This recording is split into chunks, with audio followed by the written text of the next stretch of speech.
साथियों, इस बार आपके सामने छात्र संघ चुनाव के दो मॉडल हैं।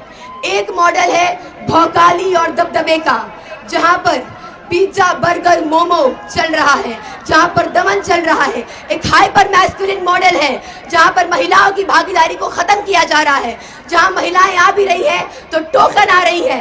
क्यों नहीं वो महिलाओं के सवालों पर बात कर रही है।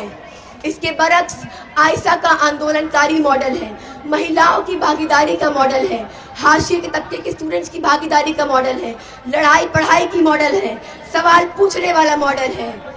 ऐसा मॉडल है जहां महिलाएं बेखौफ आजादी से आवाज उठा सकती हैं, जहां महिलाएं अपने खुद की आवाज उठा सकती हैं।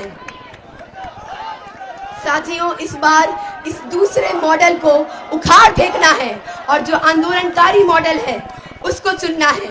इस बार यूनियन में ऐसी महिलाओं को, ऐसे छात्रों को लाना है जो छात्र हित में बोलते हैं, जो लगातार बिहार की, पटना की सड़कों पर दिखे हैं न्याय मांगते हुए, जहानाबाद की बेटी के लिए, बैरिया की बेटी के लिए, बक्सर की बेटी के लिए, मधेपुरा की बेटी के लिए, औरंगाबाद की बेटी के लिए।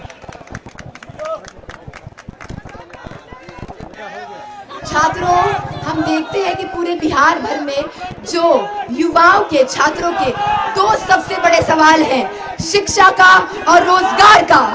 उन सवालों को दबाया जा रहा है। छात्रों को यहाँ पर दो चीजें चाहिए।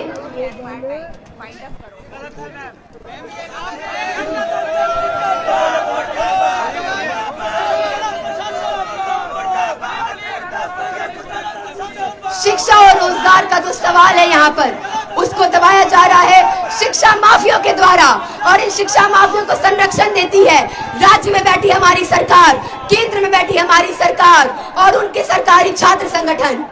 हम देखते हैं कि लगातार बिहार में पेपर लीक हो रहे हैं, लगातार बिहार में शिक्षा का जो स्तर है उसको गिराया जा रहा है और उस पर कोई आवाज नहीं उठाई जा रही है।